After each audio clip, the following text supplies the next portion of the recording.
Mendengar ini, gadis bintang kegelapan Pluto mengangguk dan berkata, "Taeyang, kamu benar, itu memang tidak normal." Gadis Matahari Pluto terus berkata dengan suara yang dalam, "Ketika permaisuri menghilang, kami cukup beruntung untuk menerobos, dan kemudian mendapatkan 4 lainnya. Dengan bantuan Kaisar Agung, dia mengatur formasi orang mati di lautan bencana abadi ini, sehingga kekuatan lautan abadi ini malapetaka tidak bisa dibocorkan, sehingga ketika permaisuri kembali, lautan malapetaka abadinya tidak akan hilang. Oleh karena itu, selama bertahun-tahun, pembentukan orang mati tidak pernah ada masalah, tapi barusan ada ekspresi kebingungan di wajah Sun Mingnu. Dia mengangkat tangannya, dan dengan keras, kekuatan tak terlihat menyebar dan bersentuhan dengan formasi undead di depannya. Berdengung. Nafas dalam yang terik tiba-tiba muncul dari tangan matahari dan Hades, berubah menjadi prasasti dan tercetak pada formasi orang mati. Tiba-tiba, lingkaran cahaya muncul dari formasi undead dan sedikit berfluktuasi. Namun anehnya, kekuatan jurang yang menyerang Qin Chen sebelumnya tidak muncul kali ini. Permukaan danau setenang ombak biru yang diacak oleh angin sepoi-sepoi. Tidak ada angin atau ombak. Gadis Sun Nether mengerutkan kening dan berkata, "Aneh, formasi orang mati ini tidak ada jejak yang rusak. Kita bertiga memiliki kemampuan untuk masuk dan keluar dari formasi mayat hidup ini. Apa yang dilakukan gadis Taiyin Nether ini?" Gadis Pluto mengangguk, "Kamu benar, ini memang aneh." Gadis Sun Pluto. Petik 2. Bintang gelap, selain sejajar denganku, bisakah kamu mengatakan sesuatu yang berguna? Gadis Sun Pluto terdiam. Tetapi kamu memang benar. Bintang kegelapan Ping Nu mengedipkan matanya. Wajah gadis Sun Pluto jelek, dia menarik napas dalam-dalam dan menoleh untuk melihat air dan kehampaan di sekitarnya. Aku tidak percaya Taiyin bisa menutupi semua jejak. Sebuah cahaya tajam tiba-tiba muncul jauh di mata Sun dan Ping Nu. Dia mengangkat tangannya dan menekan kekosongan di belakangnya. Ledakan. Tiba-tiba, air laut dalam radius ribuan mil tiba-tiba mendidih, sungguh mengerikan. Di saat yang sama, matahari yang gelap terik langsung muncul di kedalaman pupil matahari dan gadis Pluto. Matahari yang terik mekar dengan cahaya ilahi dan mengintip ke dalam air laut di sekitarnya. Hah! Tiba-tiba, gadis Sun Pluto sepertinya merasakan suatu kekuatan, dan pupil matanya tiba-tiba menyusut, tapi tak lama kemudian, jejak keterkejutan ini tersembunyi di matanya dan menghilang. Aura tak terbatas menyatu, dan gadis matahari dan Pluto langsung mendapatkan kembali ketenangannya. Bintang gelap Pluto bertanya, "Sun, apakah kamu menemukan sesuatu?"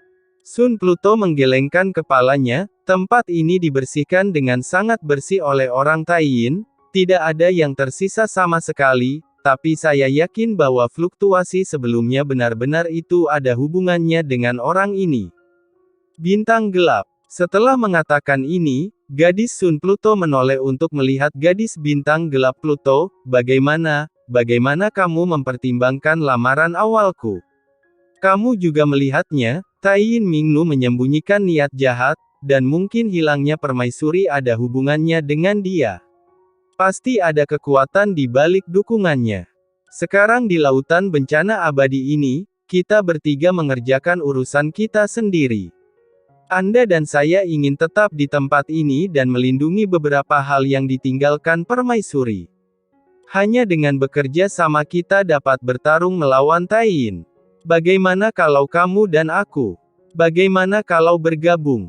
Sun Pluto menatap bintang gelap Pluto dengan harapan di wajahnya. Gadis dunia bawah bintang kegelapan menggelengkan kepalanya dan berkata, "Lupakan saja, tidak ada yang salah dengan itu sekarang. Bukankah bagus bahwa kamu dan aku bertanggung jawab atas wilayah yang ditinggalkan oleh permaisuri?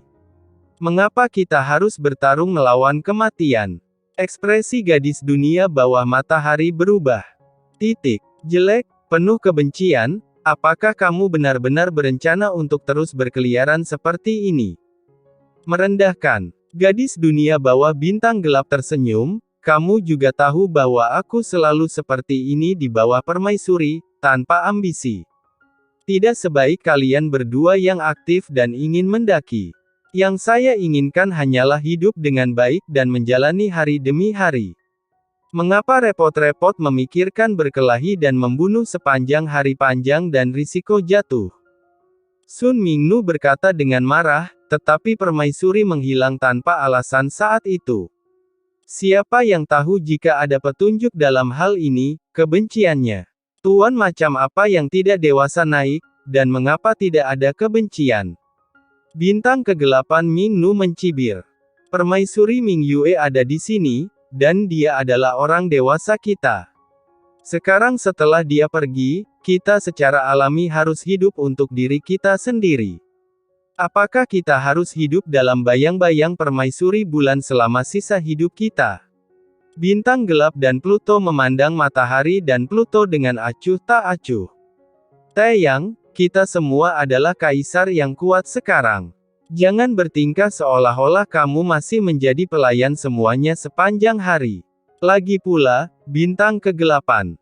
Pluto memandang dengan tenang, jika memang ada seseorang di balik hilangnya permaisuri, pihak lain bahkan permaisuri tidak bisa menolak, bagaimana Anda dan saya bisa membalaskan dendam permaisuri? Taeyang, Don jangan terlalu naif dan menganggap dirimu terlalu serius. Gadis matahari menahan amarah di dalam hatinya dan berkata, hanya kamu secara alami, kami berdua tidak bisa melakukannya, tapi lautan bencana abadi ini adalah sumbernya dosa yang didirikan oleh permaisuri. Jika kita bisa memasuki tempat inti dan mengendalikan kekuatan dosa yang tak ada habisnya di dunia bawah, kekuatan kita pasti akan meningkat pesat, dan kita bahkan akan melangkah ke 4 Kaisar Agung. Level, sampai saat itu. Petik 2. Jangan bodoh. Gadis bintang kegelapan Pluto menggelengkan kepalanya dan menatap gadis matahari Pluto, jika kejahatan tak berujung ini begitu mudah dikendalikan, kamu tidak akan mengatakan bahwa kamu akan bergabung denganku dan mengandalkan kekuatan bintang gelapku, dan laut ini bencana abadi tidak akan berada di tangan permaisuri Ratu Pluto. Jika kamu masih bisa melestarikan dunia bawah selama bertahun-tahun setelah menghilang, aku khawatir dunia itu sudah diambil sejak lama.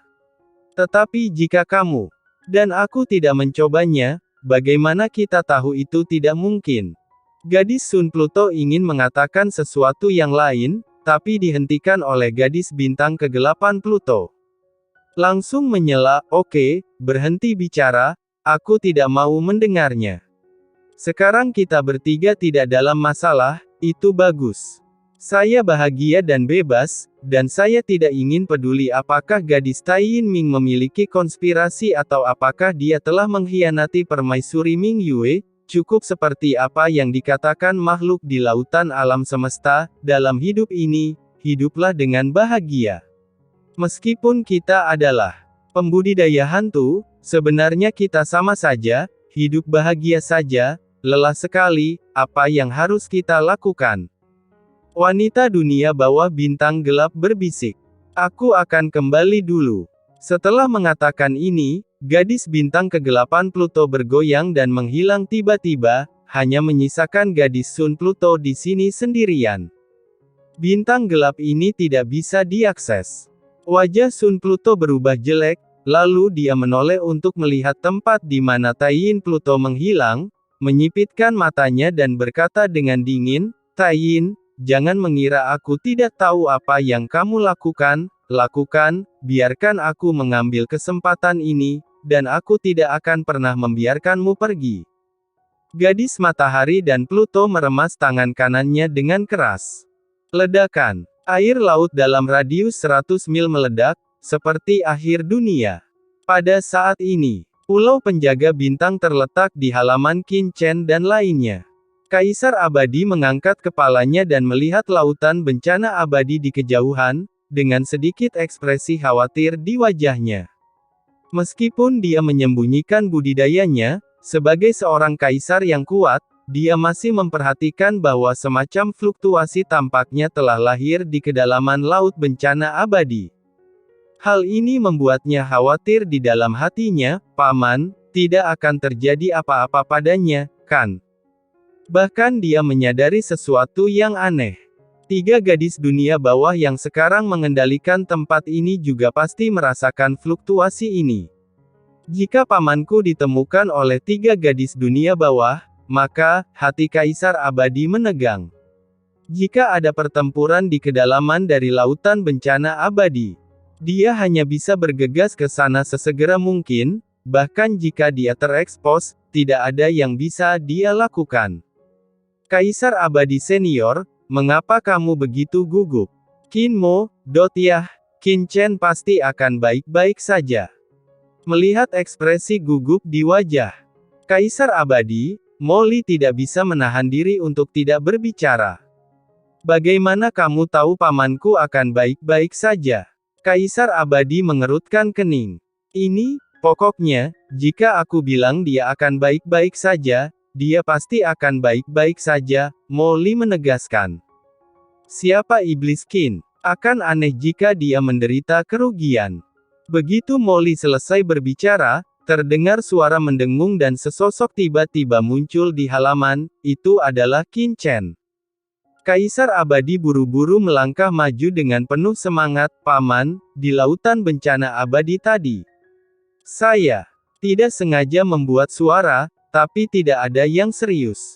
Qin Chen menggelengkan kepalanya, "Mari kita tidak membicarakannya untuk saat ini, tidak akan lama, Taiyin Mingnu akan memanggil kita, kamu harus bersiap terlebih dahulu." Petik 2. Taiyin Mingnu akan memanggil kita. Kamu tidak akan membuatnya khawatir, kan? Tentu saja. Qin Chen menyipitkan matanya dan melihat ke kedalaman tempat ini, ada sedikit rasa dingin di matanya. Meskipun dia tidak melihat yang mana dari 3 gadis dunia bawah yang datang lebih dulu sebelum pergi, samar-samar dia bisa merasakan aura yang datang lebih dulu datang dari kedalaman Pulau Penjaga Bintang, disitulah Taiyin Mingnu berada. Mungkinkah Taiyin Mingnu bekerja sama dengan klan Abis dan mengkhianati permaisuri Mingyue? Pikir Qin Chen dalam benaknya. Jika memang demikian, maka Taiyin Mingnu ini benar-benar penuh kebencian. Kalian berdua ikut denganku. Kemudian, Qin Chen memanggil Molly dan Kaisar Abadi ke dalam ruangan. Masuki dunia kekacauan. Qin Chen mengangkat tangannya, dan berdengung, mereka bertiga memasuki dunia kekacauan pada saat bersamaan. "Paman, apa yang kamu?" kata Kaisar Abadi dengan kaget.